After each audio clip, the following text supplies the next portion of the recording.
Alexandre Barsou, je suis le président de l'AENA Madagascar, l'association des anciens élèves malgaches qui ont fait les scolarités de longue durée à l'ENA. Et nous avons donc, comme certains d'entre vous le savent, un partenariat avec l'IFM, l'Institut français de Madagascar. Nous organisons donc ici tous les 2 mois des conférences sur des thématiques ayant trait à la vie publique. Et pour cette fois-ci, donc, nous avons choisi comme thème la santé publique. Je laisserai après à Madame la modératrice le soin d'introduire le thème. Je voudrais juste donc vous saluer et vous présenter les mots de bienvenue à l'IFM. Je voudrais aussi dire aux étudiants qui sont là et qui souhaiteraient peut-être plus tard rejoindre notre petite communauté qu'il y a donc chaque année possibilité pour les Malgaches d'intégrer les cycles internationaux de l'ENA. Et justement, ce vendredi qui vient, nous organisons une séance d'information à l'hôtel Colbert pour expliciter un peu comment se présenter donc aux cycles internationaux de l'ENA. Vous trouverez des informations supplémentaires sur notre page Facebook AENA Madagascar concernant cela. Et sur ce, je laisse déjà la parole à Madame la modératrice, le soin d'introduire le thème et de présenter ensuite nos conférenciers. Je vous souhaite une bonne conférence. Merci à Monsieur le Président. Bonjour à tous. Bienvenue donc à l'Institut français de Madagascar pour ce colloque sur les enjeux de la santé publique à Madagascar. La santé publique, depuis quelque temps, est un sujet de débat et d'intérêt qui est devenu patent depuis quelques semaines avec ce que nous vivons actuellement, l'épidémie de peste qui a frappé d'emblée le cœur et le poumon de Madagascar avec les villes de Tananarive et de Tamatave. C'est une maladie qui pourtant existe depuis une centaine d'années dans le pays. On se pose donc la question, est-ce que cette crise était-elle prévisible ou pas? Quoi qu'il en soit, elle a eu pour effet d'attirer l'attention sur la santé publique à Madagascar. La santé publique, qu'est-ce que c'est? Plusieurs personnes comprendraient la santé publique comme étant la santé du public, comme on le dit, comme l'exprime le mot malgache pour parler de la santé publique, qui est Fasalamambaok. Selon Charles Edward Winslow, la santé publique est la science et l'art de prévenir des maladies, de prolonger la vie et de promouvoir la santé et l'efficacité physique à travers les efforts coordonnés de la communauté. Ainsi, on comprend donc que la santé publique n'est pas seulement une question de santé, de bien-être, de maladies et de leur traitement. Ce n'est pas seulement une question pour les personnels soignants, mais également ce n'est pas seulement une question pour le personnel soignant, mais elle requiert une approche plurielle, notamment donc une approche juridique, une approche économique, une approche organisationnelle et de planification.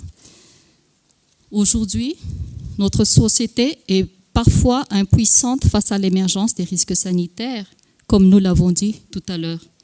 Des faits probants, avérés sur l'état de la santé publique à Madagascar montrent que notre système de santé n'est pas tout à fait satisfaisant aux yeux de la population, aux yeux des habitants que nous sommes. L'accès à des soins de qualité constitue un défi majeur pour le pays. La notion de vigilance sanitaire reste d'actualité. La question que l'on se pose est donc, est-ce le résultat d'une carence ou d'une incohérence? Pour en parler et ensuite en débattre avec nous, nous avons ici donc le docteur Eric Njenasoul, président de l'Ordre national des médecins, qui va présenter les contours, les problématiques, les défis majeurs de la santé publique à Madagascar. Le docteur Michel Saoundjar-Malal, également conseiller au Conseil d'État et doctorant en droit, qui nous parlera des types de responsabilités qui peuvent découler en matière de santé publique. Et enfin, le professeur Blanche Nirina Richard, enseignant-chercheur, qui nous parlera des modes d'évaluation économique de la santé publique à Madagascar. Après ces 3 communications, nous aurons donc une séance de questions-réponses qui, nous espérons, sera riche et à plus d'un titre. Nous essaierons de terminer avant 18h30, si vous le voulez bien. Sans plus tarder, nous allons commencer par la communication du docteur Eric Njenasoul, qui, je vous le présente brièvement, est médecin. Il est donc président du Conseil national de l'Ordre des médecins. Il est président de l'association Les Confrères de Mada, qui est une association de médecins, de pharmaciens et de chirurgiens dentistes dédiée à la formation et à l'information médicale. Le docteur Eric Njenasoul est membre de l'Académie de médecine de Madagascar. Il a été conseiller technique au niveau de différents ministères depuis 1996. Entre autres, il a été inspecteur au ministère de la Santé publique et il est actuellement directeur de cabinet au ministère de l'Environnement et de l'Écologie et des Forêts. Docteur, Monsieur le Président, nous vous invitons à prendre la parole. Monsieur le Président, Mesdames et Messieurs, bonjour. Je voudrais d'abord préciser dès le début que je suis tout à fait en accord avec la position du ministère de la Santé sur tout ce qui est vision de la santé publique à Madagascar. Donc, comme sur Facebook, je vais dire j'aime, je partage et je commente.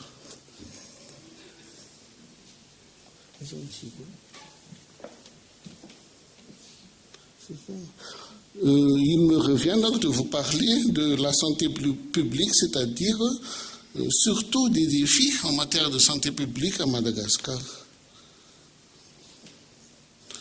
Quand on parle de santé publique, chaque pays a sa politique. Pour nous, nous avons choisi la CSU, ou couverture sanitaire universelle. En fait, on a changé un peu le nom à Madagascar, on a parlé de couverture santé universelle, mais ça, ce sont des problèmes de dénomination. En tout cas, c'est toujours la CSU. Qu'est-ce qu'elle est, cette CSU? Elle a été proposée par l'Organisation mondiale de la santé. Elle est adoptée par la majorité des pays, surtout les pays en voie de développement, et elle est soutenue par la Banque mondiale. Dans la CSU, on parle surtout de l'accessibilité des soins pour toute la population, c'est-à-dire je peux tomber malade à Betchouka, je dois recevoir les soins qui correspondent à ma maladie, peut-être pas jusqu'au niveau d'un scanner, mais j'aurai déjà les soins d'urgence, tout ce qui est nécessaire, tout ce qu'il faut pour guérir, sans pourtant m'appauvrir, sans pourtant avoir l'obligation de vendre mes biens, de vendre mes terres, de vendre ma maison. C'est ça l'objectif de la CSU. Pour ce faire, il faut déjà avoir un système de santé efficace, c'est-à-dire je ne vais pas mettre à Betchouk un scanner, justement. À Betchouka, j'aurais besoin d'un centre médical qui est aussi équipé d'un bloc opératoire, par exemple. C'est ce qui est le cas actuellement, d'ailleurs, dans la majorité des chefs-lieux de district. Puis, il faut aussi un personnel compétent, bien sûr, et disponible sur place. Nous allons en reparler plus tard. Voilà, pour faire un petit bilan de ce qui se passe dans le secteur public, vous avez les chiffres là. Vous avez 22 CHU tout au sommet, c'est-à-dire au niveau 3 des soins, avec toute l'exploration, les spécialistes, les professeurs, puis un peu plus en bas, au niveau 2, vous avez les centres hospitaliers de district. Les uns sont blocs opératoires, malheureusement, mais les autres déjà avec des blocs opératoires. Et tout en bas, au niveau 1, vous avez les centres de santé de base. C'est tenu par des paramédicaux en général, et CSP2, centres de santé de base 2, sont tenus par des médecins. Pour ce qui est du nombre, on peut dire que ce n'est pas encore suffisant, vu la répartition même de ces centres. C'est-à-dire qu'il y a des endroits où il n'y a pas de centre du tout à plus de 5 km. Toujours au niveau du secteur public, à part les consultations spécialisées, les consultations sont gratuites, les soins sont gratuits au niveau des CSP, mais pas les médicaments, sauf pour les maladies qui bénéficient d'un programme national, genre les vaccinations, le paludisme. Non, les vaccinations et la tuberculose, pas le paludisme. Pour le secteur privé, comme vous voyez là, nous avons quand même assez de ressources. Ça fait 2000 et quelques médecins qui sont dans le libéral, dans le privé, et 95 cliniques et hôpitaux privés. Donc voilà les chiffres, 4400 infirmiers, mais l'important, enfin, en ce qui nous concerne, ce sont surtout les médecins. Nous avons 3838 inscrits, ce qui ne veut pas dire que nous n'avons que ces 3800, mais il y a quelques-uns qui sont encore en retard de leur cotisation, disons. Voilà. Ce premier fromage montre qu'il y a quand même un peu plus de privés que de fonctionnaires pour les médecins. Et donc, pour vous dire que pour les prochaines fois, pour les activités du ministère, il va falloir aussi penser au privé. On est quand même plus nombreux. Et ça, j'allais l'enlever, puis finalement, je l'ai gardé. Presque les 3/4 des médecins sont dans la région d'Analamang. Ça, nous avons un grand problème de répartition.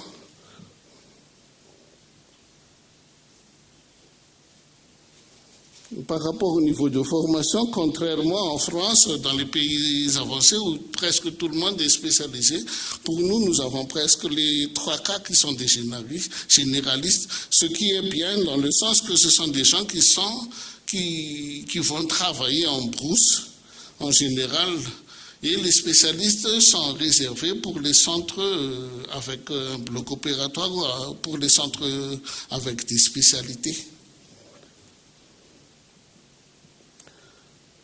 Là,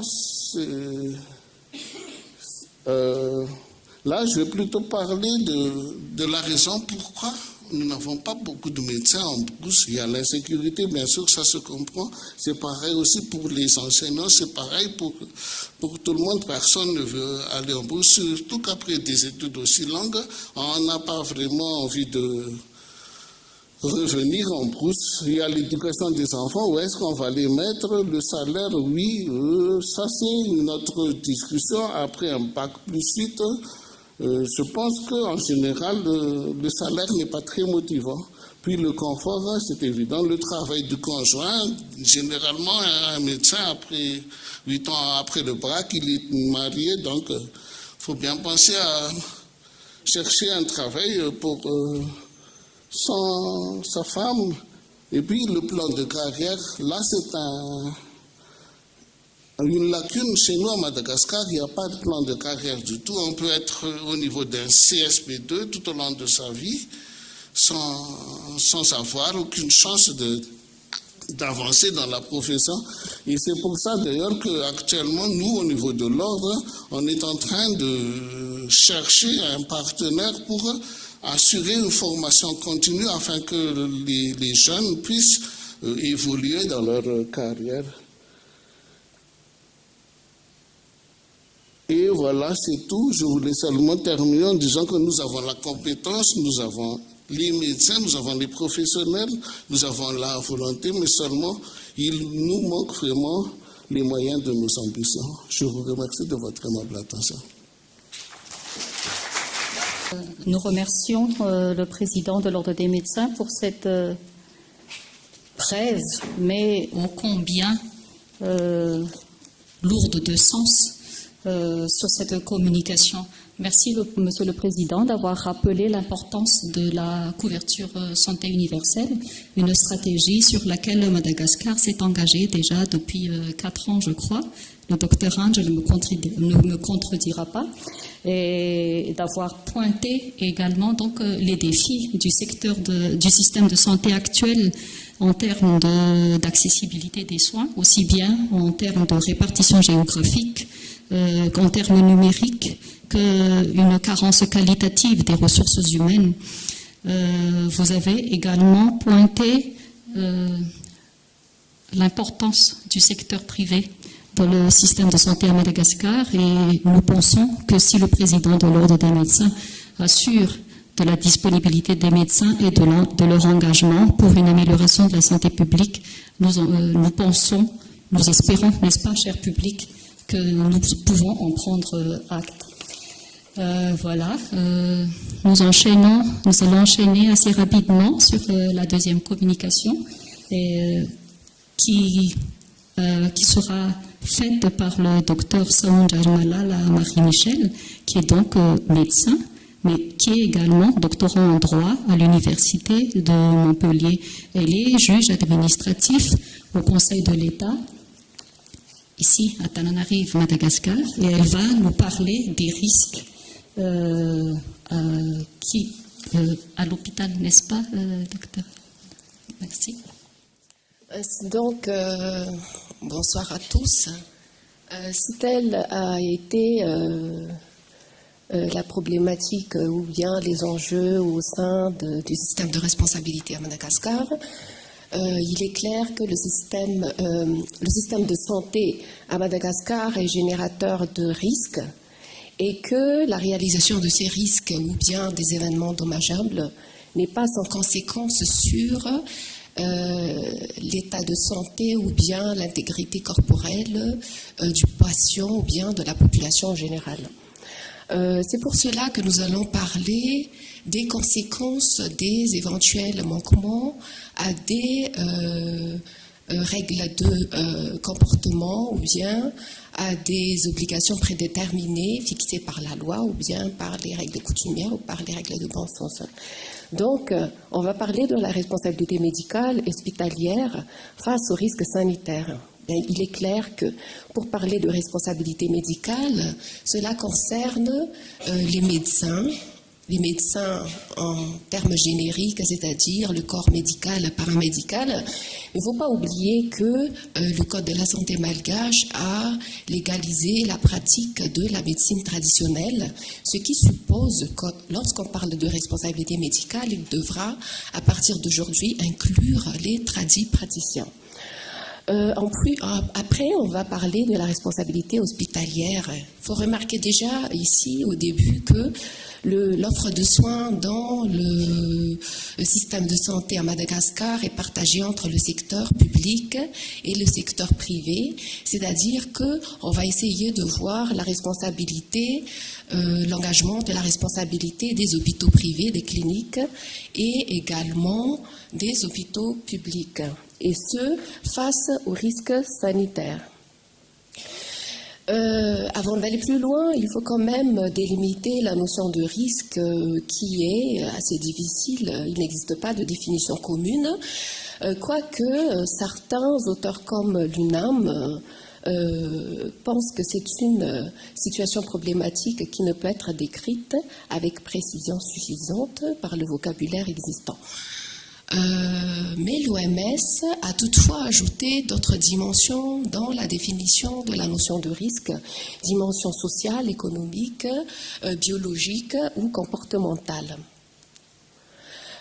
Donc on va essayer à partir d'aujourd'hui, de maintenant, de délimiter des frontières tant dans la notion de risque que dans la notion de responsabilité ou dans le système juridique, puisque le traitement des risques sanitaires va être traité juridiquement au sein d'un système normatif juridique que nous savons est également réparti entre différents territoires, droit public, droit privé. Donc maintenant, on peut déjà définir deux catégories de risques. Il y a ce qu'on appelle les risques connus et les risques émergents. Les risques émergents qui peuvent être partagés en deux catégories. Les risques qui sont connus et identifiés peut-être il y a 2 siècles ou 3 siècles, mais qui aujourd'hui n'est plus acceptable par la population. Je ne vais pas faire une analogie avec la situation actuelle avec la peste qui a fait une polémique dans notre société. Il y a aussi les nouveaux risques qui sont générés par de nouveaux contextes, les nouvelles technologies, les nouvelles populations, ou bien par la modernisation, ou là, le développement de la technicité des pratiques médicales. Il faut aussi déterminer le risque médical par rapport au système de santé.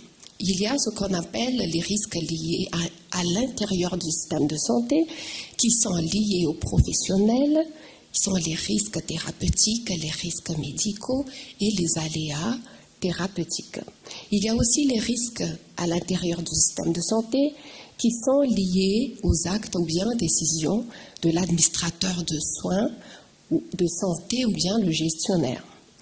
Il y a également une autre catégorie de risques sanitaires qui se trouvent en dehors du système de santé, qui sont les risques choisis, le fait par exemple de consommer de l'alcool ou bien de fumer de la cigarette, et aussi les risques subis, c'est-à-dire involontaires, comme lorsqu'on consomme un aliment, un médicament ou bien sous l'action de la pollution. Mais quels sont, si tels sont les risques sanitaires, il faut bien sûr les traiter pour les empêcher de se réaliser. Et s'ils se réalisent, il faut quand même tirer une certaine conséquence. Et ici, on va parler des conséquences juridiques après la réalisation d'un événement dommageable occasionné par les activités ou décisions prises dans le cadre des activités médicales. Il y a une gestion en amont et une gestion en aval des risques sanitaires. Les risques en amont, c'est-à-dire à titre préventif, souvent animés par le principe de vigilance, sont encadrés par des stratégies sanitaires ou bien par des stratégies juridiques, par la modération normative ou bien par la maîtrise de certaines formalités et procédures. Mais lorsque le risque se réalise, il faudra le traiter également.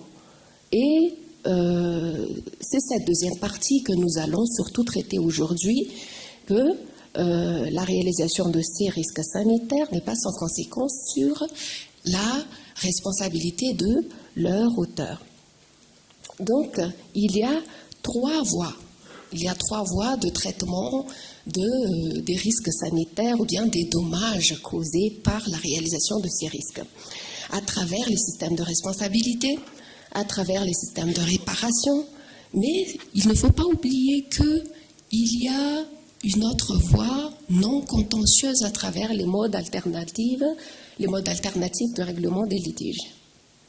Bien sûr, des outils et des mécanismes sont mis à disposition par le législateur, par l'administration, pour traiter les faits qui émergent à partir de la réalisation de ces risques.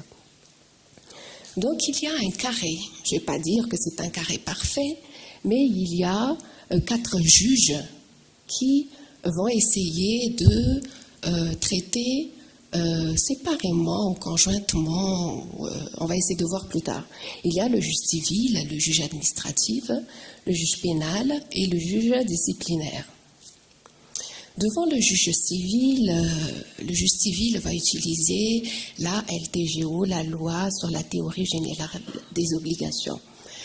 Et pour cela, il va devoir traiter les faits soit sous le canal de la responsabilité pour faute, soit sous le canal de la responsabilité sans faute. En matière de responsabilité pour faute, nous savons qu'il y a ce qu'on appelle la responsabilité contractuelle et extra-contractuelle qui est subdivisée en délictuelle et quasi-délictuelle. Devant le juge civil, les praticiens, les établissements de santé peuvent voir également leur responsabilité engagée en l'absence de faute. Également, dans le cadre contractuel, par une exécution d'obligations de résultat évident, ou bien du fait d'autrui, par le fait du commettant et du préposé, mais également du fait des choses ou bien du fait d'autrui. Devant le juge pénal, c'est plus simple puisque dès qu'il y a réalisation d'un homicide involontaire ou bien coups et blessures involontaires, le juge pénal est plus, non pas rigide, mais non pas réductionniste, mais plus linéaire et plus clair, plus simple dans la mise en jeu, la détermination de la mise en jeu de la responsabilité pénale des praticiens. Mais également le juge disciplinaire, nous voyons ici le président, nous avons ici le président de l'Ordre national des médecins, c'est-à-dire le président de cet organe disciplinaire qui, à mon avis, connaît toutes les virtualités de ce mécanisme. Pour engager la responsabilité, nous allons voir des responsabilités civiles, pénales, administratives. Il faut quand même une trilogie, réunir une trilogie qui est la faute, la causalité, le dommage. On a un peu écarté la responsabilité disciplinaire puisqu'il ne faut pas oublier que les normes déontologiques ne sont pas des normes juridiques, mais on pense que ce sont des normes d'ordre moral. Mais ici à Madagascar, les normes déontologiques au niveau dans le code de déontologie médicale ne sont pas encore utilisées devant le juge de droit commun pour engager la responsabilité du praticien devant les juridictions. Donc il y a une sorte de frontière hermétique entre les règles déontologiques et les règles de droit commun. Ce qui nous intéresse le plus, ce sont les types de fautes qui pourraient engager la responsabilité du praticien ou bien des établissements de santé devant nos juges. On peut avoir une faute civile qui peut être une négligence, une imprudence, ou bien une faute technique qui est souvent déterminée par deux critères, soit par le critère de bon père de famille ou bien par la conformité aux règles de l'art. Mais également par rapport, il y a aussi une troisième catégorie de fautes civiles, les actes illicites. Mais il y a aussi les fautes pénales, les fautes de commission ou d'omission. Mais il y a aussi les fautes disciplinaires. Lorsque il y a une faute, lorsque la responsabilité est engagée, bien évidemment, il faut sanctionner. Il y a deux catégories de sanctions. Il y a ce qu'on appelle la sanction répressive et la sanction réparatrice. La sanction répressive qui peut être mise en œuvre par le juge pénal ou par le juge disciplinaire et la sanction réparatrice par le juge civil et le juge administratif. La victime peut obtenir réparation, bien sûr, dans le cadre de la sanction réparatrice, soit devant l'État malagasy si ça relève de la responsabilité administrative, soit devant l'assureur. Mais devant l'assureur, il y a ce qu'on appelle la réparation avec responsabilité et la réparation sans responsabilité. Avec responsabilité, il y a ce qu'on appelle l'assurance responsabilité du professionnel qui peut se faire sur la base d'un contrat d'assurance individuel ou bien un contrat d'assurance de groupe.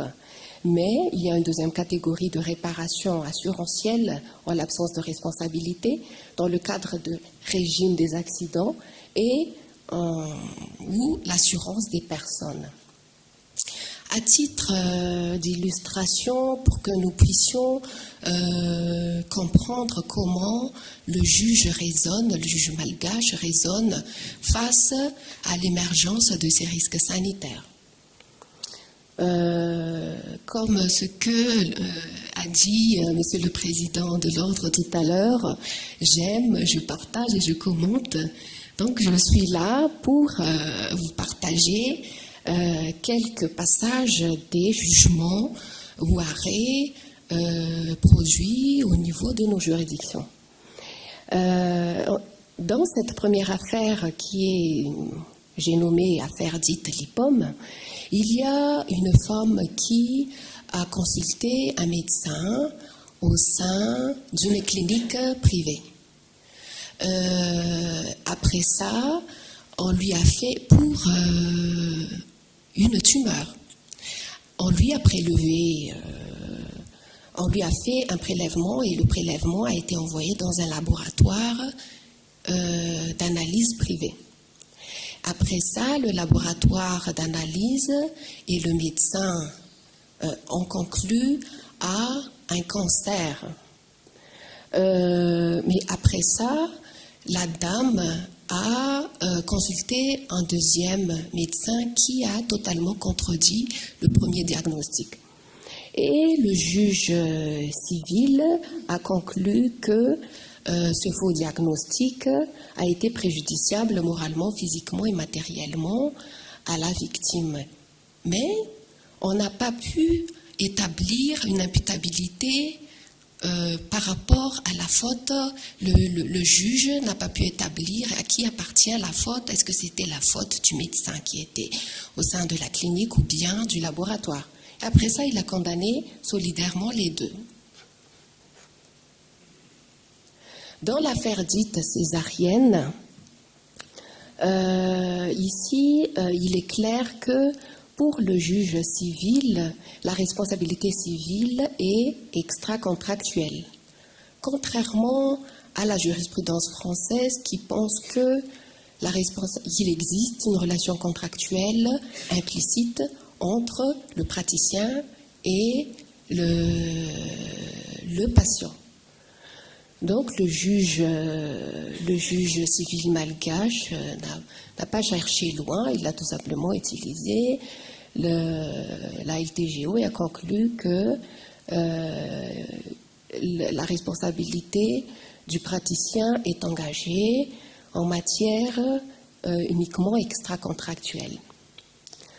Dans l'affaire dite circoncision, dans cette affaire, il y a un enfant qui a décédé suite à une opération, à une circoncision. Et le juge pénal, bien sûr, puisque la victime, le père ou les parents de la victime ont intenté une action civile et publique et a condamné les praticiens, mais a également condamné civilement l'hôpital public pour faute professionnelle des agents due à un défaut d'organisation, manque de contrôle malgré l'existence d'une note d'information préétablie au sein du service. Ici, le juge pénal a consacré aussi le principe de responsabilité du préposé, du commettant, puisque au sein de cette équipe médicale, il y avait quand même eu un médecin interne. Dans l'affaire dite appendicectomie, dans cette affaire, il y a une petite fille qui a eu des déficits fonctionnels après avoir subi une appendicectomie. Pour pouvoir démontrer la responsabilité de l'équipe médicale, puisqu'on parle encore d'opération ici, et que dans le cadre d'une opération, il ne peut y avoir toute une équipe pour pouvoir la réaliser. Le juge pénal s'est basé ici sur un certificat médical, non pas sur une expertise, mais sur un simple certificat médical. Et au vu de ce certificat, le juge a quand même pu tirer une conclusion que Ce n'était pas l'opération d'appendicectomie en soi qui a engendré les infirmités dont est atteint l'enfant, mais elle résulte de l'arrêt circulatoire périopératoire lors de l'exécution de l'opération et qu'il y a eu maladresse, négligence, imprudence. Ici, nous savons que le juge n'a pas quand même pu prouver une quelconque faute des praticiens. Est-ce qu'on peut tirer là que le juge a consacré une sorte de présomption de faute, même s'il a quand même précisé qu'il y a une maladresse ou une négligence, mais il a aussi implicitement, sans l'avoir précisé, consacré la notion d'aléa thérapeutique. Mais il faut préciser ici que l'aléa thérapeutique ne peut engager la responsabilité du praticien puisque c'est la réalisation d'un événement dommageable en l'absence de faute ou de maladresse du praticien. Telle est donc la définition de l'aléa thérapeutique. Ici, comme vous savez, le juge a déclaré civilement responsable l'État malagasy. Dans l'affaire dite anesthésie, il y a 2 personnes qui ont été condamnées pénalement et civilement. L'anesthésiste, mais également le secrétaire d'administration. Qu'est-ce qui s'est passé? On ne va pas s'étaler sur l'anesthésiste puisque le juge pénal a dit que le médecin a réalisé une manipulation technique et qu'il y a eu dommage et qu'il y a eu réalisation de dommages et qu'il y a faute et qu'il y a causalité et tout, et a condamné pénalement et civilement le médecin. Mais le plus, je ne vais pas dire que c'est une bizarrerie, mais en ce qui concerne le secrétaire d'administration, cette dame-là, lorsque la victime était arrivée à l'entrée de l'hôpital, elle a proposé son aide pour acheter les médicaments, pour aller à la pharmacie et aussi pour ramener les médicaments au sein du bloc opératoire. Mais le juge pénal a conclu que c'était une forme de complicité puisque le secrétaire a assisté volontairement l'anesthésiste. Et elle a été quand même condamnée. Dans l'affaire dite Compresse, c'est encore une affaire qui concerne une équipe médicale. Il s'est passé à Muramanga. C'était une femme qui était arrivée à l'hôpital et que, arrivée à l'hôpital, son médecin était en retard. Et après ça, elle a été opérée par césarienne et elle a eu des complications. On a oublié une compresse dans son abdomen. Son médecin, le chirurgien, ne l'a pas suivi après, n'a pas réalisé une échographie au vu de la détérioration de son état de santé. Et le juge pénal ici a condamné les médecins.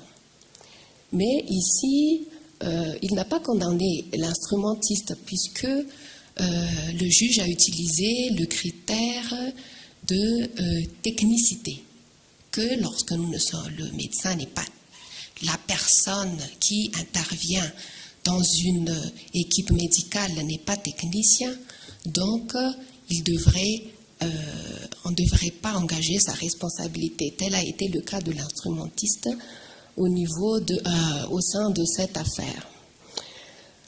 Il y a une affaire dite extensiline au niveau de l'ancienne chambre administrative qui nous permet de voir que pour le juge administratif, la responsabilité du praticien ou bien de l'administration sanitaire ne peut être engagée qu'en cas de faute lourde et que ces 2 catégories d'acteurs sont soumis à une obligation de moyens et non pas à une obligation de résultat.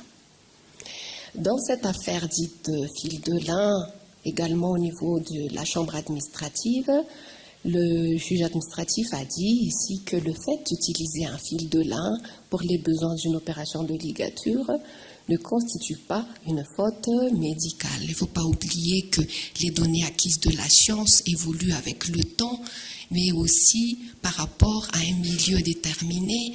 L'utilisation d'un fil de lin en brousse pourrait être conforme aux données acquises de la science si tels ont été les moyens apportés de ces praticiens. Mais ce ne pourrait pas être le cas, par exemple, si c'était au sein d'une capitale ou bien en France, je ne sais pas. Dans cette affaire dite accouchement, le juge administratif a dit que pour obtenir un dommage et intérêt au titre après la réalisation de risques sanitaires, il faut quand même quelques critères de définition de la faute. Il faut que la faute soit réelle, matérielle, prouvée de façon irréfutable et au besoin d'expertise effectuée en temps opportun. Nous voyons ici que c'est un peu serré. Ouais. Ici également, le juge administratif a quand même précisé que le praticien est le seul juge de la détermination de l'adéquation technique par rapport à l'état de santé d'un patient et que cela n'appartient pas à un juge de empiéter ce territoire qui appartient aux praticiens. Dans une affaire dite Nivaquine, qui est à mon sens très importante, ici, il ne faut pas oublier qu'il fut un temps où le ministère de la Santé a réalisé une politique anti-palustre à travers une nivaquinisation obligatoire des enfants dans le milieu scolaire. Et ces actes de nivaquinisation étaient réalisés la plupart du temps par les membres de la Croix-Rouge. Dans cette affaire, il y a eu quand même un enfant qui a décédé pour surdosage et le juge administratif qui peut-être était animé par un sens d'équité ou de justice a quand même mis en balance le caractère obligatoire de la nivaquinisation et la mise en jeu de la responsabilité de l'administration sanitaire. Puisque la nivaquinisation a été obligatoire, donc le juge a tiré qu'il va y avoir une présomption de responsabilité. Donc en l'absence puisque pour engager la responsabilité d'un praticien ou d'un établissement de santé ou bien de l'administration, la charge de la preuve appartient à la victime. Mais lorsque, en cas de nivaquinisation obligatoire, il y a un renversement de la charge de la preuve. Donc, sur ce, je clôt ma présentation. Et nous sommes disposés à répondre à vos éventuelles questions. Merci, docteur Christine. Merci donc au docteur Saoundjar Malala Michel pour cette brillante et très intéressante présentation. Elle nous a rapporté l'importance de la régulation et du réglementaire pour la gestion des risques sanitaires, aussi bien dans le cadre préventif que réparatif. Vous nous avez également éclairé sur les différents cadres juridiques existants pour traiter les risques sanitaires, qu'ils soient liés au système de santé ou pas, et qu'ils engagent le soignant ou l'établissement. Et fait très intéressant, si l'établissement en question est public, il s'agit donc, on parle donc des responsabilités de l'État. Les cas très intéressants que le docteur Michel a présentés nous ramènent à la question de la présentation de cette séance, de cette conférence, qui était l'incohérence. Est-ce une incohérence ou est-ce une carence du système de santé publique à Madagascar, et pointe l'importance des activités non techniques non thérapeutiques dans la gestion de la santé. Si vous le permettez, je profite de ce moment pour rappeler un peu le fait que souvent le malgache fait une confusion entre le praticien et ses actes, la responsabilité du praticien et la responsabilité du système de santé. Les cas cités et les cas que nous avons vécus dernièrement en témoignent. Pour compléter ces deux présentations, nous allons passer donc maintenant à un volet économique sur la santé. En effet, la santé, on s'accorde à dire que la santé a un coût, même si elle n'a pas de prix. Comme on l'a dit tout à l'heure, pour la gestion du système de la santé publique, donc il ne s'agit pas uniquement de régler, de réfléchir aux questions techniques ni thérapeutiques, mais il faut également réfléchir aux définitions et à l'organisation des ressources. Et le professeur Blanche Nirina Richard nous fera donc l'honneur et le plaisir de nous démontrer l'intérêt de l'évaluation économique en santé. Le professeur Blanche Nirina Richard est habilitée à diriger des recherches par l'université Paris 8 en France. Elle est titulaire d'un master en économie de la santé de l'université d'Antananarive et de celle de Thomas. Elle a été fondateur et directeur de l'école doctorale thématique Sciences, Culture, Société et Développement de l'université de Thomas, responsable de l'équipe d'accueil doctoral Santé, Politique Publique, Gestion d'entreprise et Développement de cette école doctorale thématique. Elle a été l'administrateur de l'OSTI, Organisation sanitaire Tanarivière Interentreprise, de la clinique et maternité d'Anousbé, de l'hôpital militaire de Souav-Nanjin et de l'OFAFA, qui est une industrie pharmaceutique à Tanarive. Ancien intervenant à l'École nationale d'administration de Madagascar, notamment pour les sections internes dans des hôpitaux et inspecteur du travail et des lois sociales. Le professeur Blanche Nirina Richard est professeur titulaire en service au département économie de la faculté droit, économique, gestion et sociologie de l'université d'Antananarive. Ses domaines d'enseignement et de recherche sont l'économie de la santé, l'économie publique et l'économie du développement. Chers professeurs, nous vous invitons à prendre la parole. Bonsoir à tous. Je vais rectifier un peu. Je ne suis pas titulaire de Master 2 d'économie de la santé de l'université d'Antananarive, mais j'ai fondé et mis en place le Master 2 économie de la santé, effectivement, à Madagascar, et mettant en coopération l'université d'Antananarive, la faculté d'Aix, l'université de Touamas, faculté d'Aix, l'INSPC de Madagascar, les universités de Nantes et de Paris 7. Ma part est de vous présenter un outil qui nous permet de mieux gérer peut-être ou de bien gérer, en tous les cas, sans doute, c'est ce que nous souhaitons, les risques sociaux. Et de la même façon, de prioriser afin de régler, maîtriser les problèmes et les dysfonctionnements que nous pouvons être confrontés dans le système de santé. Donc, l'évaluation économique doit être prise en considération comme cet outil. Donc, il faut savoir que dans tout domaine d'activité humaine, nous devons faire des choix. Comme l'a dit tout à l'heure notre président de l'ONM à Madagascar, je le cite, ce sont les moyens de nos ambitions qui nous manquent. Alors, face justement à des problèmes de ressources, lorsque les ressources sont rares, quel que soit le domaine d'activité, là en l'occurrence dans le domaine de la santé, il nous faut faire des choix. Il faut choisir. La plupart du temps, les choix se font à base de plusieurs critères. Parfois, c'est explicite, mais souvent c'est implicite. L'évaluation économique, justement, a comme objectif de chercher à identifier et à expliciter un ensemble de critères qui va nous aider à effectuer les choix lorsque nous sommes en face de la réalisation d'un certain nombre d'activités et que les ressources sont rares.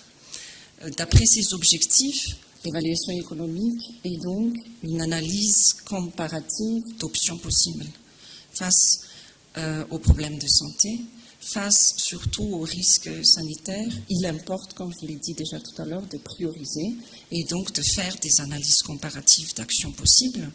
Et c'est l'outil économique, évaluation économique, analyse économique, et qu'on appelle encore aussi calcul économique, que l'on peut utiliser à ces fins. L'évaluation économique, le calcul économique, dans le XVIIe siècle, a été utilisé dans le domaine d'abord des transports. Il faut attendre les années 70, aussi bien en France qu'aux États-Unis, pour que l'analyse économique soit développée et consacrée à la santé. Mais quels que soient les domaines auxquels cette évaluation est appliquée, l'évaluation économique a deux caractéristiques. Première caractéristique, l'évaluation concerne à la fois les inputs, c'est-à-dire les coûts des activités, mais également les outputs des activités, c'est-à-dire les conséquences ou les résultats de ces activités. Nous avons dit tout à l'heure que la santé a un coût, même si la santé n'a pas de prix. Tous s'accordent à dire que la santé a un coût.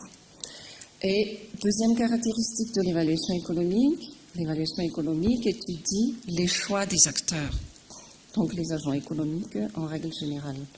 Schématiquement, il s'agit donc d'éclairer un choix. J'ai parlé de priorisation tout à l'heure.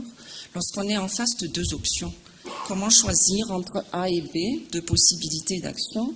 Eh bien, l'approche, c'est de considérer, de confronter les coûts des deux options. Quel coût de la première option, quel coût de la seconde, et également les conséquences des options. Il s'agit donc d'identifier, il s'agit de mesurer, il s'agit d'évaluer et ensuite comparer pour enfin pouvoir choisir. Dans le domaine de la santé, il y a plusieurs possibilités d'évaluation, que l'on considère une option ou deux ou plusieurs options. Si nous considérons une option et au regard tout simplement des coûts, nous parlons d'une description des coûts. De la même manière, pour une seule option, si nous considérons les conséquences de cette option, nous parlons d'une description des conséquences. En considérant à la fois coûts et conséquences, nous parlons de description des coûts et conséquences. Lorsqu'on considère deux ou plusieurs options, qu'on les compare, si nous considérons et comparons les coûts de ces différentes options, on parle d'analyse de coûts. Lorsqu'on considère plusieurs options et comparons les conséquences de ces options, on parle d'évaluation de l'efficacité théorique ou encore d'une évaluation de l'efficacité pratique. L'évaluation économique, d'après la définition que nous avons donnée tout à l'heure, ainsi que les objectifs à atteindre, compare à la fois coûts et conséquences et considère au moins deux options, sinon plusieurs options. L'évaluation économique est donc une des évaluations possibles en santé. Et l'évaluation économique peut être considérée de la même façon que dans n'importe quel secteur, sous 4 formes. En économie de la santé, on peut également utiliser une AMC, analyse de minimisation de coûts, une ACE, analyse coût-efficacité, une ACU, analyse coût-utilité, ou encore une ACB, analyse coût-bénéfice. Quelle différence entre ces différentes formes, les 4 formes d'évaluation économique? Lorsqu'on considère les mesures et évaluations des conséquences et qu'on se rend compte que toutes les options ont des conséquences équivalentes, c'est-à-dire identiques, eh bien, on va tout simplement mesurer les coûts et comparer ces coûts de manière à justement choisir l'option qui a le minimum de coûts. Lorsque les conséquences considérées se représentent sous forme d'un seul effet et que cet effet est commun à toutes les options, eh bien, on parle d'analyse coût-efficacité. À ce moment-là, l'effet va être réalisé à différents degrés. Et on va donc mesurer les coûts, les confronter entre eux, et puis mesurer l'effet en question à l'aide d'indicateurs naturels. Dans des analyses coût-efficacité classiques, les résultats sont donnés en années de vie gagnées. Combien d'années de vie gagne-t-on après mise en œuvre d'une certaine action? Parfois, on utilise aussi comme indicateur le nombre de cas qui ont été correctement diagnostiqués. Lorsque on compte un seul effet ou plusieurs effets, mais qui ne sont pas nécessairement communs à toutes les options, eh bien, on utilise une analyse coût-utilité. À ce moment-là, les conséquences vont être mesurées par rapport à la préférence sur l'état de santé des individus. On parle à ce moment-là de pondération d'utilité. Quelle est l'utilité d'avoir tel ou tel état de santé? Et on va donc évaluer les états de santé associés à leurs conséquences, les uns par rapport aux autres. L'analyse la plus élaborée en évaluation économique en santé, c'est l'analyse coût-bénéfice. À ce moment-là, les conséquences sont évaluées en termes monétaires. Et bien sûr, cela nous permettrait de les confronter aux coûts. À ce moment-là, on peut conclure si les avantages attendus d'une action donnée justifient les coûts engagés dans sa mise en œuvre. Dans une évaluation économique de santé, il importe, comme notre définition de tout à l'heure, de connaître les coûts d'une part, les conséquences d'autre part. Les coûts correspondent à des coûts des ressources consommées par 3 secteurs. On va appeler ces indice 1 les coûts des ressources consommées par le secteur de la santé. C'est indice 2 les coûts des ressources consommées par les patients et leurs familles. Et enfin, pour le secteur, les autres secteurs, un coût qu'on va indiquer, c'est indice 3. Donc pour le secteur de la santé, ça peut être par exemple le coût de la prise en charge d'un malade, d'une maladie. Pour les patients et leurs familles, les coûts de traitement, les coûts de transport, les coûts de consultation, de diagnostic. Et enfin, pour les autres secteurs, ne serait-ce que pour aller voir votre médecin, vous pourrez avoir, par exemple, des coûts de transport. Donc, appelons programme de santé une action donnée de santé ou une action donnée pour préserver la santé. De l'autre côté, quelles conséquences de cette action de santé? Il y a 3 catégories de conséquences que l'on peut distinguer. Donc, le changement d'état de santé d'abord, que j'ai indiqué dans un triangle bleu, qui est mesurable par les effets de santé. Donc, E, lorsque vous utilisez une analyse coût-efficacité. Mais on peut aussi mesurer ces changements d'état de santé dans le cadre d'une analyse coût-utilité, donc par les préférences sur les états de santé que l'on indique par U. Et enfin, lorsqu'on n'arrive pas à déterminer une efficacité ou une utilité, on peut aussi demander au patient sa disposition à payer. Et c'est ce qu'on obtient donc par l'indication W, dans le cadre, à ce moment-là, d'une analyse coût-bénéfice, puisque ça va être déterminé par des valeurs monétaires. Une action de santé, en deuxième conséquence, peut créer des valeurs qui sont mesurables par ce que j'ai indiqué par la lettre V. Et en fait, cette mesure est incluse aussi bien dans celle de l'utilité de l'état de santé que dans la disposition à payer.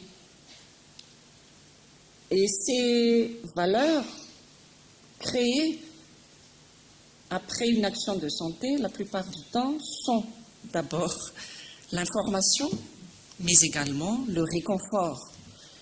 Dans le système malgache, nous n'avons pas encore établi clairement les droits du malade, mais bien évidemment, on peut les voir à travers le code de déontologie. Et à chaque obligation des patients, du personnel de santé, correspond en fait justement le droit des malades. Information et réconfort du malade sont des valeurs qui sont considérées lorsqu'on parle dans notre thème de problèmes d'accès à des soins de qualité. Donc lorsqu'on met en œuvre une action donnée pour la santé, eh bien, ces valeurs créées sont très importantes, que ce soit de l'information ou de réconfort. Troisième, enfin, conséquence lors d'une évaluation dans le domaine de la santé, ce sont bien sûr les ressources épargnées. Quelles sont les ressources épargnées par le secteur santé, par le malade et sa famille, et enfin les autres secteurs?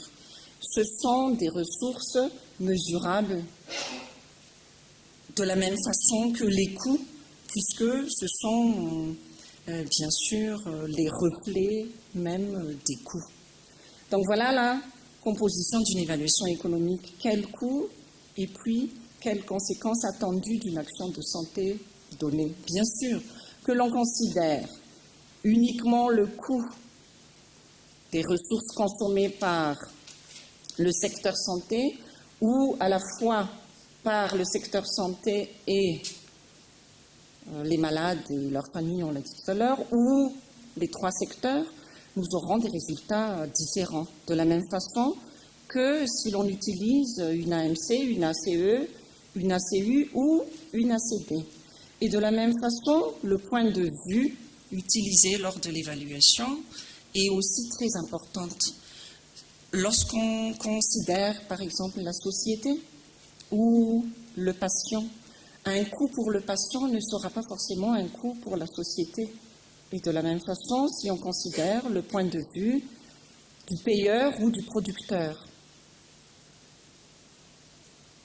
Du point de vue de l'utilisateur, ce qui importe lorsque vous tombez malade, c'est de savoir si l'analyse, l'évaluation économique effectuée correspond bien et répond bien à les questions que vous vous posez.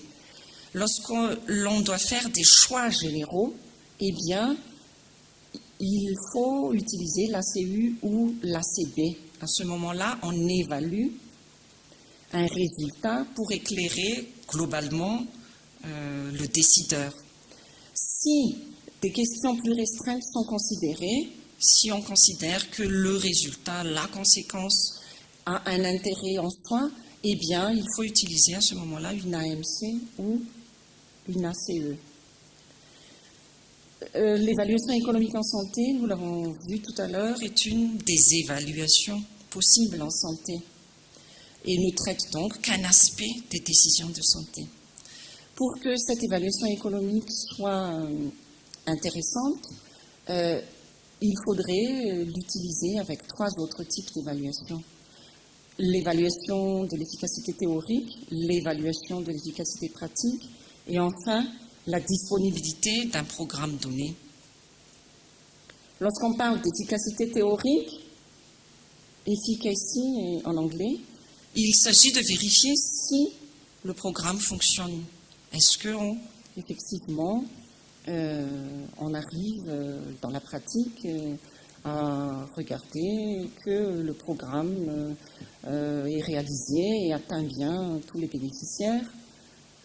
L'efficacité pratique, effectiveness, considère en plus l'adhésion des bénéficiaires. Il ne s'agit pas de traiter les gens, il faut encore que, en plus, les gens acceptent d'être traités. Et dans ce cas, cela met en valeur l'intérêt du programme. Et enfin, la disponibilité du programme, l'availability, se préoccupe de savoir si non seulement les populations cibles peuvent bénéficier du programme, mais également tous ceux qui en pourraient bénéficier. Donc c'est disponible pour qui? Juste pour votre population cible, ou est-ce que c'est accessible aussi à la population entière? En d'autres termes, lorsqu'on mène une évaluation économique et que l'on veut prioriser, et que l'on veut choisir, on mène une réflexion organisée. C'est une analyse systématique. Et bien sûr, si On n'effectue aucune tentative de mesurer des variables pertinentes, de mettre en place des critères bien déterminés, explicites. On peut avoir des problèmes et on peut tomber sur la question que se pose aujourd'hui la AENA. Pourquoi est-ce qu'on est encore des fois, comment ils l'ont dit, pourquoi être impuissant face à des risques sanitaires? Est-ce que c'est un problème de carence? Est-ce que c'est un problème d'incohérence? Donc, nous avons essayé de répondre à la question. Oui, peut-être carence, les moyens manquent. Peut-être que des évaluations économiques n'ont pas été faites non plus. Peut-être qu'il y a eu des manquements. Est-ce que c'est aussi un problème d'incohérence? Oui, peut-être. Il y a eu des problèmes de priorisation, etc. Il y a plusieurs explications possibles. L'évaluation économique dans le système de santé publique malgache est enseignée dans le cadre d'un master d'économie de la santé. Donc, c'est ce que j'ai rectifié tout à l'heure. L'enseignement est donné au niveau des économistes, donc, des facultés de l'université d'Antananarivo et de Tuamasin. Par rapport à notre thème d'aujourd'hui, risque sanitaire, un exemple d'analyse qui a été effectuée, c'est une analyse coût-efficacité d'un programme d'assainissement, par exemple. Et l'assainissement, surtout, lié à des problèmes d'eau usée. Eau usée et palud ont été associés puisque c'est surtout dans les eaux que les moustiques vecteurs donc, de la maladie pondent. Et nous avons donc, par exemple, mis en œuvre cette analyse pour dire quelle efficacité d'un assainissement en termes de conséquences sur la maladie, donc le paludisme, et également en conséquence sur le revenu des ménages, puisque lorsque le paludisme sévit, évidemment, ça a un coût, nous l'avons dit tout à l'heure, et principalement sur les ménages et les membres de famille. Un autre exemple d'analyse effectuée, c'est pour lorsque le problème de la dengue et de chikungunya a eu lieu à Tuamasin. Donc nous avons mené aussi une analyse, mais cette fois-ci a posteriori, d'une action qui a été menée au niveau national, qui est l'opération coup de poing, par exemple. Donc les analyses ont été menées dans, en fait, 4 grands axes. Problème de financement de la santé, donc analyse coût-efficacité, analyse coût-bénéfice d'un système de prise en charge financière, et les travaux ont été principalement axés sur la sécurité sociale des étudiants, puisque c'était des jeunes chercheurs qui ont mené les analyses, donc ils ont pensé d'abord à eux, aussi bien pour nous, Madagascar, que les Comores, mais également financement, par exemple, de la santé pour les fonctionnaires. Et c'était un fonctionnaire du ministère de la Santé qui a proposé l'analyse en question pour le personnel du ministère de la Santé, malgache. Analyse de la même façon économique de financement par un système de sécurité sociale, de la prise en charge de la santé des militaires, et cette fois-ci c'était aux Comores. Donc voilà, en gros, pour l'axe financement. Nous avons mené des analyses en ce qui concerne des problèmes de santé publique. Donc j'ai parlé tout à l'heure de paludisme, de dengue et chikungunya, mais il y a eu aussi différentes analyses économiques pour d'autres maladies, comme l'infection respiratoire aiguë chez les enfants de 0 à 5 ans, comme quoi d'autre, différentes autres maladies. Troisième axe, la maîtrise des dysfonctionnements institutionnels. Donc, proposition d'action, par exemple, pour la gestion des ressources humaines. Proposition d'action, donc, à base d'analyse économique, pour des programmes, qu'est-ce qui a été fait aussi? Des programmes en termes de maîtrise des dysfonctionnements institutionnels, de mise en place, de gestion, de fonctionnement au niveau des différents niveaux du système sanitaire malgache, donc hospitalier, utilisation par exemple de l'oxygène au sein de l'hôpital de Tuléar. Bref, voilà les grands axes. Et quatrième grand axe, pour ce qui concerne les dysfonctionnements dans la gestion des ressources humaines. Nous avons parlé tout à l'heure de personnels médicaux et acteurs de santé en règle générale en manque de formation. Donc il y a un problème en termes de quantité, en termes de qualité, peu encore de spécialistes. Et même pour les trois formes de formation, généraliste, spécialiste. Et puis, comme notre président a dit tout à l'heure, nous manquons d'effectifs. Donc, des analyses ont été effectuées, par exemple, pour proposer des formations. Donc, voilà, en gros, l'analyse économique de la santé est donc universitaire et les différentes recherches menées universitaires. Les différents étudiants qui sont sortis du Master 2, certains ont continué pour effectuer un doctorat, donc faire une thèse. D'autres se sont déjà installés et donc ont des activités professionnelles. Beaucoup utilisent au sein des ONG, où ils sont donc professionnels maintenant, l'analyse économique pour gérer des programmes d'ONG dans le domaine de la santé. D'autres travaillent au sein des ministères, principalement le ministère de la Santé, et d'autres encore ont pu exercer au niveau d'organisations internationales, donc l'OMS, l'UNICEF, et à chaque fois, ils sont donc chargés de programmes et sont économistes de la santé, utilisant cet outil. Donc, au problème de ressources rares, pour mener une action bien déterminée, il faut prioriser, bien sûr, faire des choix. Un outil possible, c'est évidemment l'évaluation économique qu'on utilise dans différents domaines, mais que l'on peut donc aussi utiliser dans le domaine de la santé. Merci. Nous remercions le professeur Blanche Richard pour cet exposé, où, pour ce rappel, cette insistance sur le fonctionnement et l'importance de cet outil qu'est l'analyse économique de la santé pour une optimisation des ressources et une efficience des stratégies de programme de santé, problématique cruciale dans un pays comme Madagascar où justement les ressources ne sont pas suffisantes, ni en quantité ni en qualité. Madagascar également fait face à ce problème de paiement direct de la santé par le patient, ce qui limite considérablement l'accès à des soins de qualité. Et enfin, dans la prévention et la mitigation des risques, qui est le principal thème de ce jour. André Rakoutumanan, médecin également et administrateur.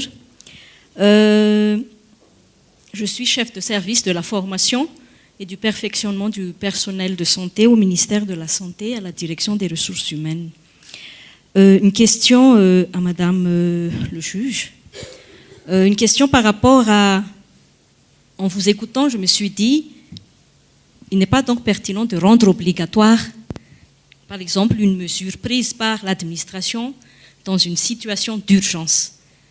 De dire, rendre obligatoire quelque chose sans qu'on ait l'accès à l'information. Mon souci, c'était dans ce sens. Comment l'administration peut donc rendre obligatoire une mesure, par exemple, de porter des masques, par exemple. Porter les masques obligatoirement, alors que le public n'ait pas accès à l'information, quelle serait la conséquence de cette mesure prise par l'administration? À Madame le professeur, une question, oui, les évaluations économiques sont vraiment des outils, constituent un outil vraiment très pertinent, mais mon souci c'est par rapport au temps alloué à l'évaluation dans certaines périodes de gestion d'un programme de santé. L'analyse coût-efficacité, oui, mais dans un moment où vraiment l'administration prend des décisions, à quel moment, quelle est votre expérience dans la réalisation d'une évaluation économique? Parce que personnellement, ça prend du temps et c'est très cher. La méthodologie à utiliser, tout ça, alors qu'on est dans une situation à ressources très limitées, l'administration doit fonctionner, doit continuer.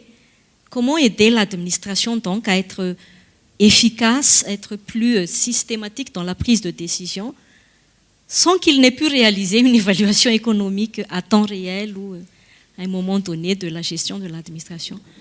Donc, personnellement, dans mon service, il y a des décisions, par exemple, une des décisions que nous avons prises au sein du ministère, en termes de formation, par exemple. Limiter la durée de formation à 7 jours par trimestre pour les agents de santé des centres de santé de base, pour limiter les absences au poste. Parce qu'actuellement, il y a beaucoup d'absences à cause des formations, des réunions ou des choses qu'ils doivent faire et qui doivent sortir dans des centres de santé. Et la population se plaint que l'agent de santé n'est pas là. Là, maintenant, je me demande quel est donc le coût, la conséquence, quelles sont les conséquences de cette mesure qu'on avait prise. Déjà, on a un problème de compétences ou de capacités. Il faut renforcer la capacité des gens.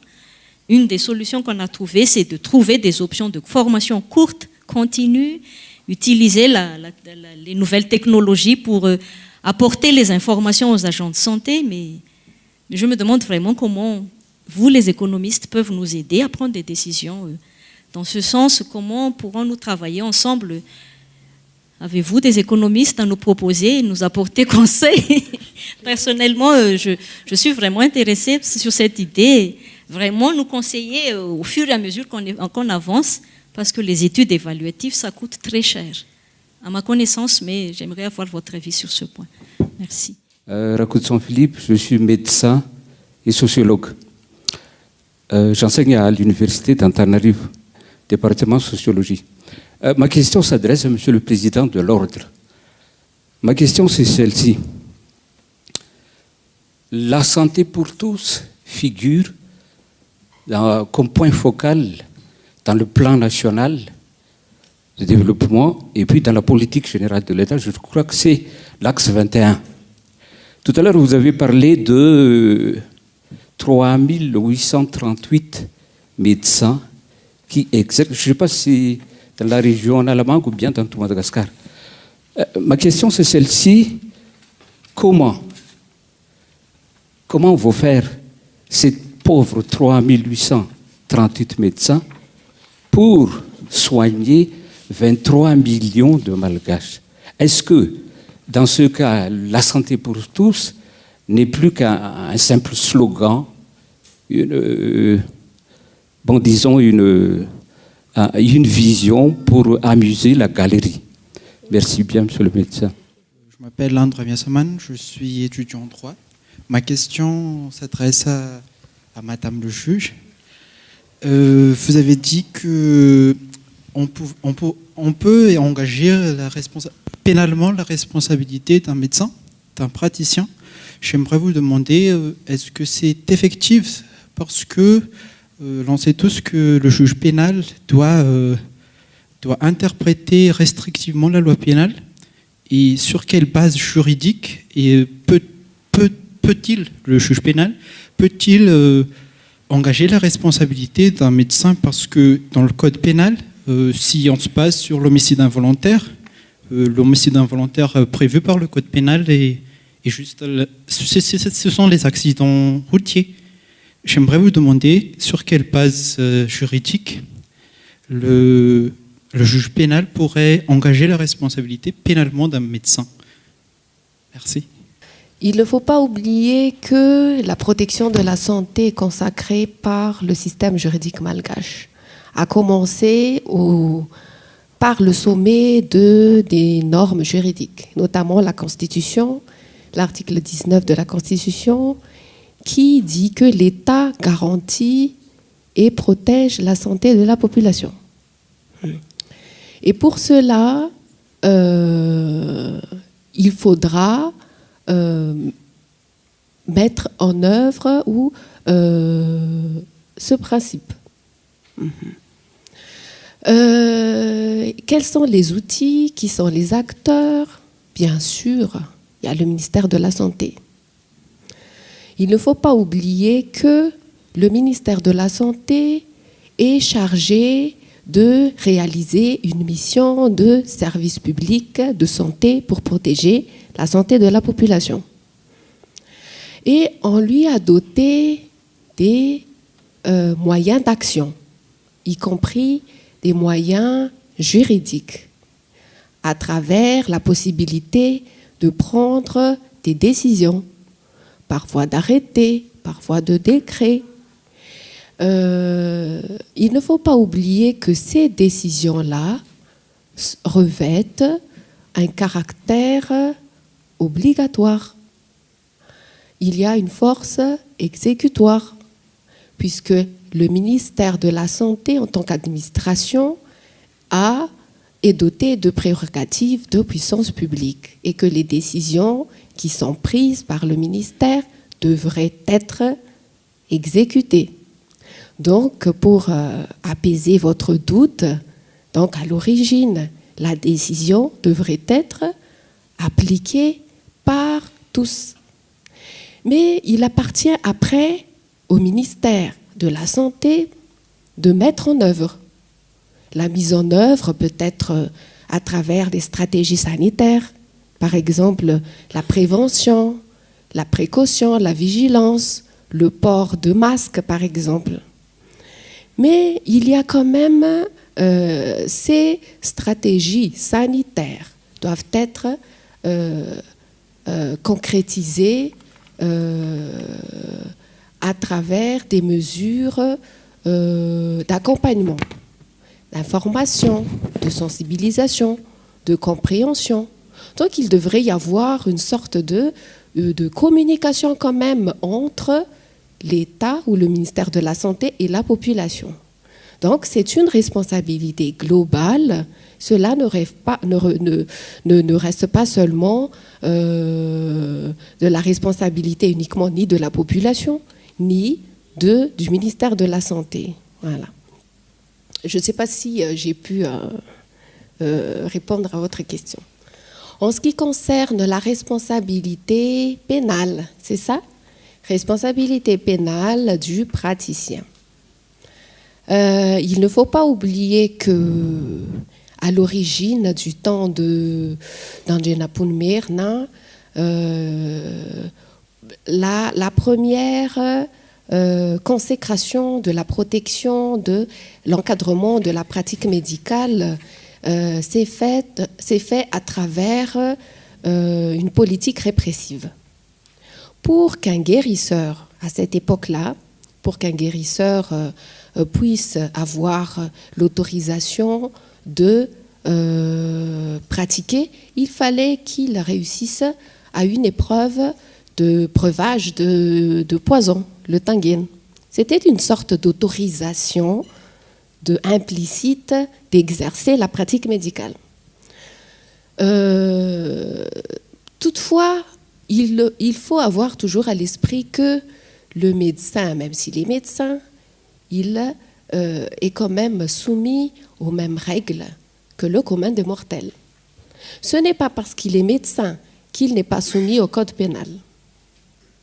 Mais, donc, il est clair que pour engager la responsabilité du médecin, le juge pénal va essayer de traduire les faits juridiques à travers les articles qui consacrent, par exemple, la répression de l'homicide involontaire ou bien des coups et blessures involontaires. Puisqu'il ne faut pas oublier que l'acte de soin est une atteinte, je ne vais pas dire autorisée, au corps. Mais à côté, le législateur a quand même prévu d'autres dispositions spécifiques qui prévoient des infractions spécifiques. Par exemple, les infractions qui sont liées à l'acte de soin, le fait de délivrer des certificats médicaux de complaisance, ou bien le fait de réaliser une interruption volontaire de grossesse. Donc, il est vraiment possible et je ne vais pas dire simple, d'engager la responsabilité pénale du médecin, mais également du tradipraticien, qui seront soumis aux règles du droit commun, mais aussi à la législation sanitaire.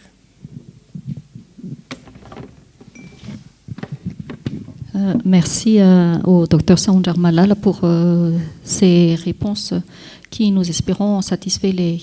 Maintenant, professeur Blanche, si vous voulez bien. Donc, pour répondre à Madame le chef de service du ministère de la Santé, la première des choses, c'est qu'il vous faudrait vous donner les moyens d'effectuer une évaluation. Donc, déjà négocier un budget pour ce faire, ne serait-ce qu'au niveau de votre direction. Mais il me semble qu'il existe aussi un service des études, ou sinon même une direction des études au sein du ministère de la Santé. Le budget, normalement, doit donc être du moins écrit quelque part, sinon exister réellement.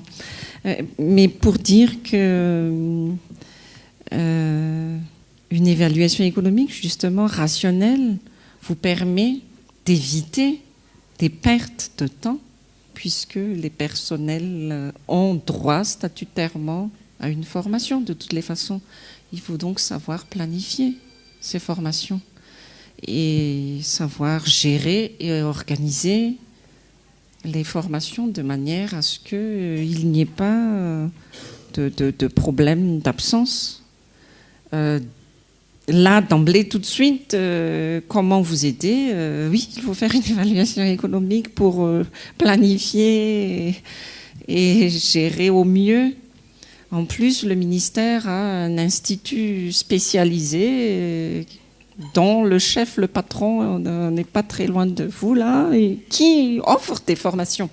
Alors, est-ce qu'il y a des économistes qui pourront vous aider? Oui, nous vous aidons déjà, puisque nous vous apprenons à évaluer en intervenant au sein de vos M2, management hospitalier, puis quoi encore, M2, gestion, justement, et puis pour ceux qui font aussi de la prévention. Ça, c'est une première aide. Oui, on peut élaborer un système de coopération à travers pas seulement la formation, la recherche, mais également dans la pratique. Il fut un temps où il était question de créer carrément un corps des économistes de la santé qui travaillerait auprès des médecins, puisque le besoin s'en fait ressentir de plus en plus face au choix qu'il faut faire, car les ressources sont rares. Je reprends encore la phrase de Monsieur le Président, ce sont les moyens de nos ambitions qui nous manquent, mais déjà à la base il faut avoir l'ambition d'évaluer de manière à ce qu'on puisse avoir, enfin bon bref, on va faire qui doit être effectué en premier lieu. Oui, absolument, lorsqu'on a un grand problème de ressources rares et lorsqu'on a encore un autre problème de conséquences économiques néfastes d'une action donnée, il faut absolument programmer une évaluation rationnelle et stricte. Madagascar est doté d'un plan de développement du secteur santé pour 2015-2019. On rentre bientôt dans l'année 2018. C'est peut-être donc la question est donc tout à fait pertinente et se pose actuellement. Pour 2018, il faudrait peut-être donc intégrer cette évaluation économique pour l'élaboration du prochain plan de développement, n'est-ce pas?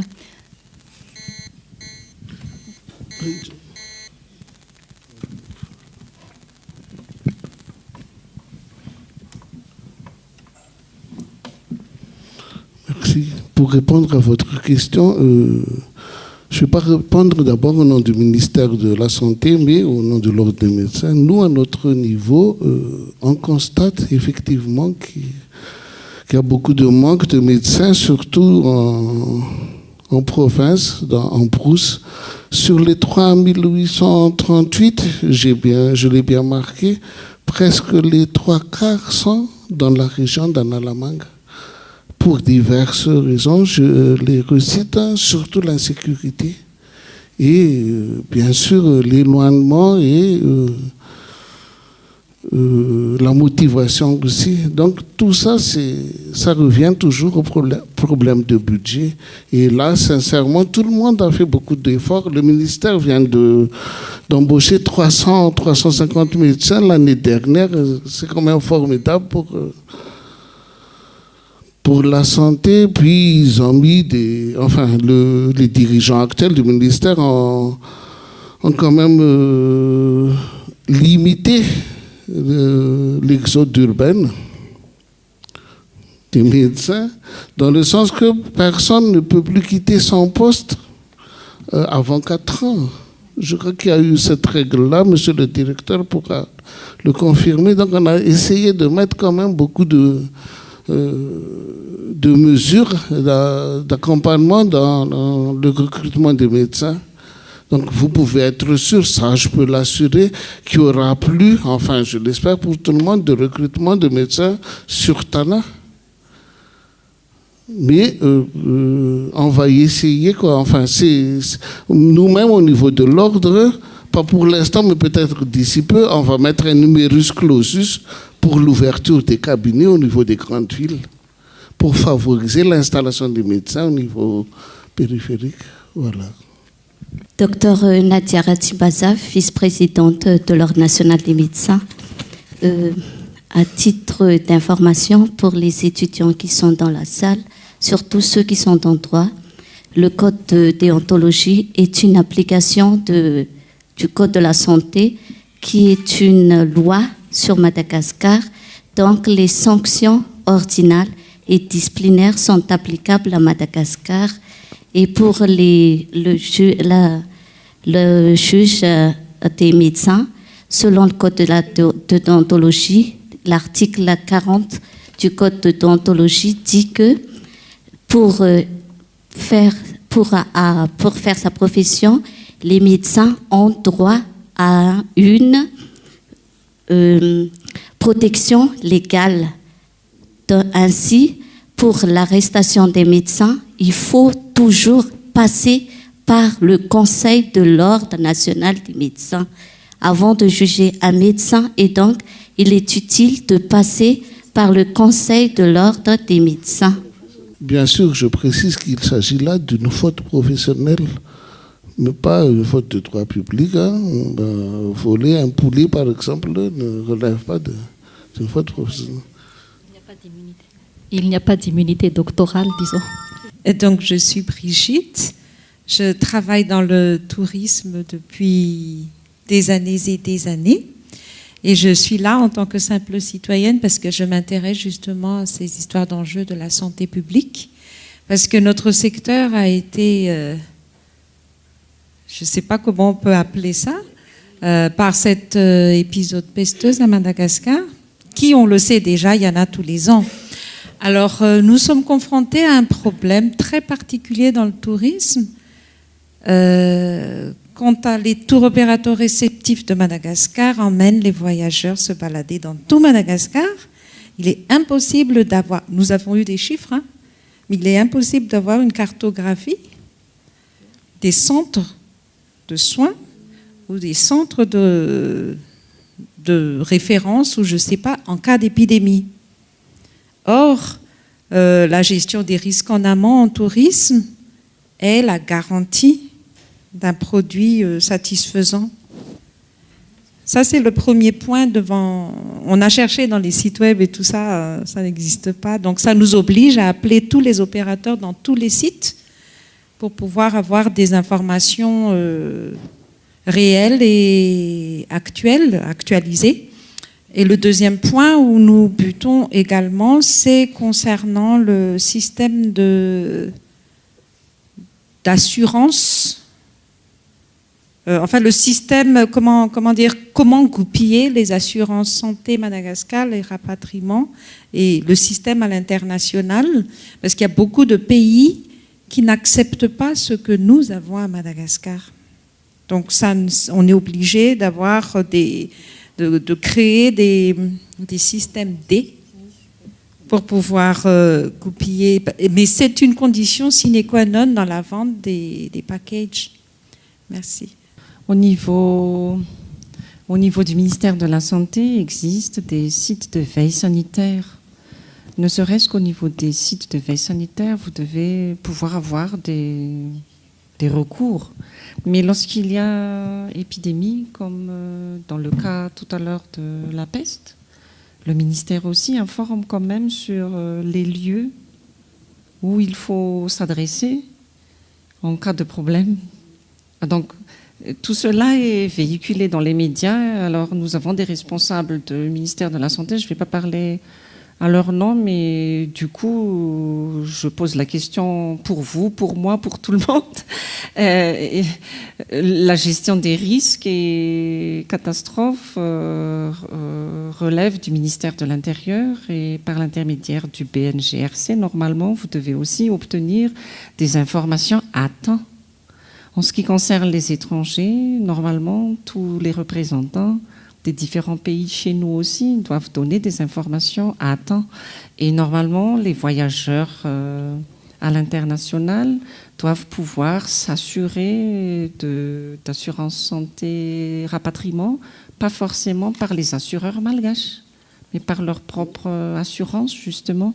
Et puis, il y a un système qui est l'Ariane, qui pourrait vous aider aussi lors des voyages. Si vous avez des Européens parmi vos clients. Donc, BGNRC, ministère de la Santé, directement au niveau central, si vous ne pouvez pas en périphérie atteindre les sites de veille sanitaire. Et ils ont des sites internet sur lesquels vous pouvez quand même avoir des informations à temps, le jour. Et je ne sais pas si ça a pu quand même répondre partiellement à vos questions. Vous voulez plus? Il ne faut pas non plus oublier qu'en matière d'assurance, le fait pour prétendre à une réparation assurantielle, il faut se baser sur un contrat. Un contrat qui est librement déterminé par les deux parties, c'est-à-dire l'assureur et le souscripteur. Donc, dès que le contrat est conclu convenablement entre les deux parties, cela va déterminer leur relation juridique et sera comme une sorte de loi entre les parties. Donc, si vous n'êtes pas dans la partie, dans le contrat, alors là, vous n'avez pas de pouvoir pour intervenir ou bien pour influencer. Ouais. Bien sûr, vous ne faites pas partie du contrat. Moi, je pense plutôt que c'est réciproque, quoi. Par exemple, les ordonnances prescrites par des médecins malgaches ne sont pas valables en France. Pareil pour les ordonnances qui sont prescrites par des Français ne sont pas valables ici. Je me tourne vers les pharmaciens là pour appliquer ça déjà. Parce que c'est important ça pour nous. Le problème, il y a quand même des cas, par exemple les cas des malades, des cardio là, qui doivent poursuivre leur traitement et que généralement on admet quoi. Mais ça c'est au risque du dispensateur, du pharmacien qui a livré les médicaments. Mais ce que doivent faire les gens là pour renouveler leurs ordonnances, c'est de passer par un autre médecin malgache, parce que c'est dans la loi, c'est dans les textes qu'une ordonnance étrangère n'est valable ici. Par rapport aux assurances, c'est ce qu'elle vient de dire, ça dépend de votre contrat. Est-ce que les gens à l'étranger sont pris en charge ou non? Merci à nos interventions, à nos intervenants pour ces éclaircissements. Et merci à Madame Brigitte pour ces questions qui s'adresseraient beaucoup plus au ministère de la Santé concernant donc la disponibilité de l'information sur la cartographie sanitaire, si j'ai bien compris la remarque, la cartographie sanitaire et la reconnaissance des prestations des acteurs de santé à Madagascar. Cela nous ramène donc toujours aux questions d'organisation du système de santé, aux questions de la qualité et de la disponibilité des soins. Merci. Donc, Dr Gisèle Rakoutvo, adjointe technique du directeur de la lutte contre les maladies non transmissibles. Et par la même occasion, je suis le trésorier général de l'Ordre national des médecins. Par rapport à ce qu'a dit Dr Christina tout à l'heure, je suis d'accord avec elle et je voudrais ajouter que là, on voit il faudrait donc mettre en exergue l'importance de la multisectorialité du travail des secteurs à la fois. Parce que si on parle là de la carte sanitaire et de manque de médecins, l'insuffisance de médecins à Madagascar, c'est vrai que c'est un problème du système sanitaire, mais il y a aussi un problème qui devrait aussi concerner la faculté de médecine qui produit les médecins. Et donc, c'est en concomitance avec les deux ministères que le problème devrait être résolu, mais pas seulement peut-être du système de santé seul. Merci. Merci à tous les intervenants pour vos interventions sur ce thème qui était certainement compliqué à appréhender dans la période actuelle. Merci à vous, participants, auditeurs de cette conférence. Merci à l'Association des anciens de l'ENA qui aujourd'hui, encore une fois, a montré qu'elle était porteur de réflexion sur des thèmes à enjeu, je dirais, national, mais également international.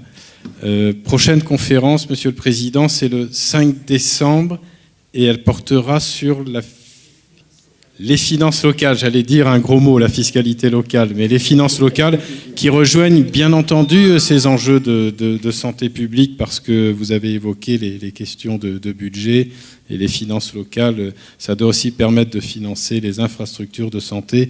Donc tout ceci est lié. Encore merci pour votre participation aujourd'hui et à bientôt pour ce cycle de conférences. Ce sera la dernière de l'année. Et ça se poursuivra l'an prochain. Merci.